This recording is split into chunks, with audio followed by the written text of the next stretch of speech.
It is almost 2019. We are just hours away. Some of you are probably already getting ready or maybe already celebrating. I am not yet. So I wanted to share with you some tips if you are a New Year's resolution type of person. Are you a type of person that sets New Year's resolutions and, like thousands and thousands of others, by January 12th, they say, by January 12th, those New Year's resolutions are, screw you, you're out the door. I want my old life back. So all those diets and smoking and all of that, and the gearing up for like the gym that I go to, it's usually packed for the next 2 months. But a lot of them fade out in those first couple of weeks. And I want to share some tips with you that might help you if these are realistic goals and if these are things that you really want to change in your life so that you can have a better life for yourself and for those around you. Just listen up. These are some really good tips. And actually, I can't even take credit for them. They belong to some executives that I'm involved with, and they were actually their ideas. So I'm going to share first of all with you, if your resolutions, I'd like to change that idea, and this is actually from me. If you could switch it to, rather than saying resolutions, say it as a goal.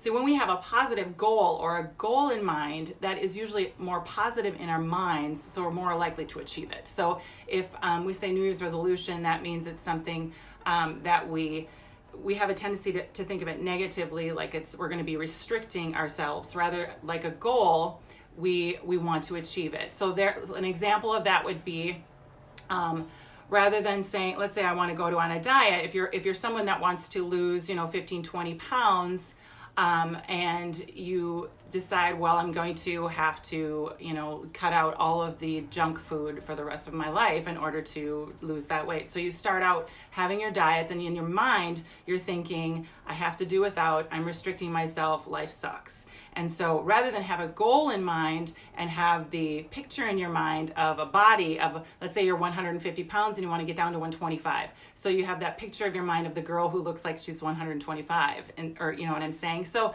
in your mind, having a goal is actually more positive for you mentally, and you're more likely to achieve it. And then 2, for those goals, are your goals attainable and sustainable?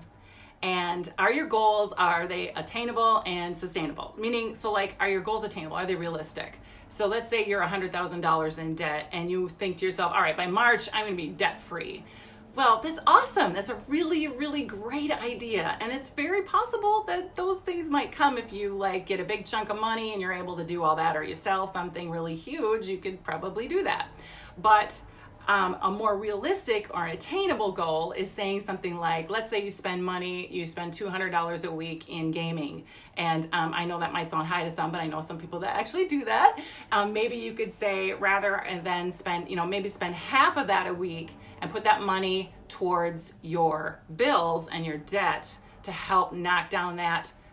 And what will that look like by March? What will that look like by August? What will that look like by December? And those kinds of goals, that's attainable and more sustainable. And another way to do that, is habit stacking. So we say habit stacking because we already have habits that we do subconsciously, right? We get up in the morning, we go to the bathroom, we take a shower, we go make coffee. Like for me, I am downstairs, go to get coffee, and I put my supplements in. Those are the first 3 things that I do before I do anything else. And if I was to add something to that, if you wanted to add something, a new habit, you would add it to a habit you already do. So let's say you want to add, I want to add more, let's say, reading at night. I want to read 20 minutes every night before I go to bed. And you've never done that before, but you spend 3 hours on Netflix laying in your bed. Well, here's a good way to maybe switch up to reading a little bit.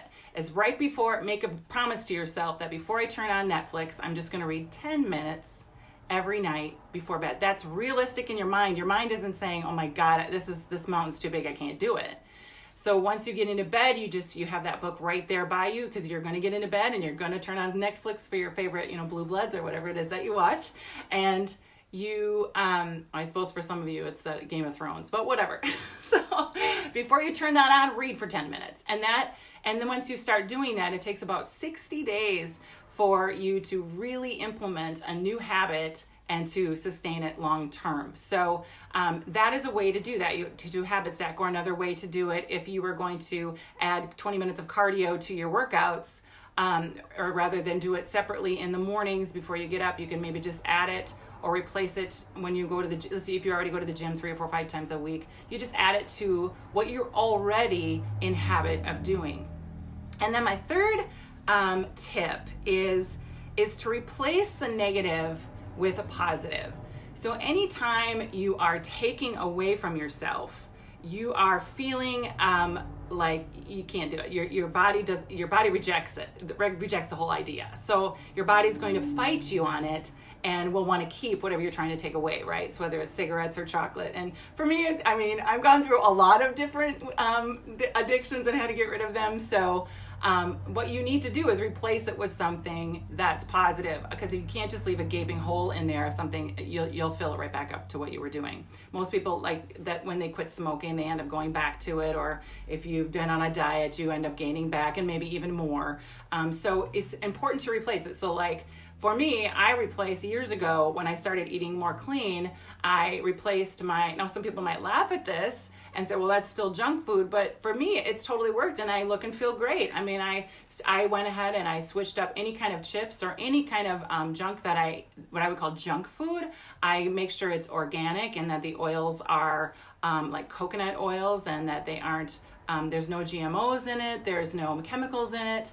And that way I can enjoy it. And there's so many foods out there that you can get that are good for you and that are considered junk food. So there's organic chocolate out there. There's organic and wonderful chips out there.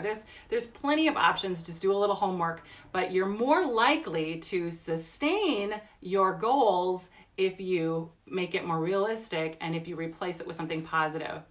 I wish you guys all the best. I am excited for 2019. There are so many things coming that are going to overwhelm and bless and your dreams are coming true this year. My dreams are coming through this year, and I'm super excited.